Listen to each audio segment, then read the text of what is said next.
Ekyo ekiri mu ggwanga ensangi zino buli omu akyogerako bubwe nga n'omusana ogwememula mu bitundu by'eggwanga ebitali bimu gutiisa. Embeera eno ekosezza nnyo abalimi so nga n'abalunzi ebatuuza bufofofo kubanga balina okunoonyeza ensolo zaabwe amazzi ag'okunywa k'omuddo ogw'okulya. Ebbula ly'amazzi n'omuddo kati liraliikiriza ab'ebyokwerinda nti oboolyawo lyandireetawo obutakkaanya wakati w'abatuuze mu disitulikiti eziriraanye eggwanga lya South Sudan ne Uganda. Bava mu South Sudan ne bajja n'ebisolo byabwe ne bayisala ne bajja mu disitulikiti eziriraanye South Sudan ate ne kyeyongera okuleetawo okweraliikirira n'obutali butebenkevu mu bitundu ebyo.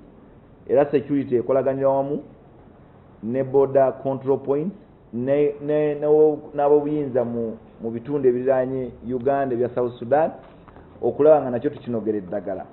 Felix Kaweesi ng'ayogerera poliisi agamba nti n'ebitundu ebimanyiddwa okubamu amagana g'ente nabyo byolekedde okufuna obutakkaanya ng'entabwera esibuka ku kyeya ekigenda mu maaso mu ggwanga ensangi zino.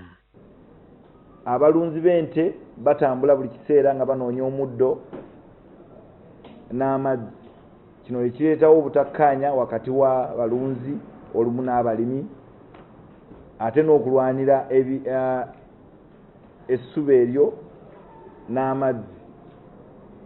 Ng'ebyo byokwerinda kireeseewo embeera etuleetera okuba nti tukolaganira wamu n'abakulembeze b'ebitundu okulaba nga tuyambako embeera eno ereese obutali butebenkevu mu bitundu ebyo egende nga tugikakkanya.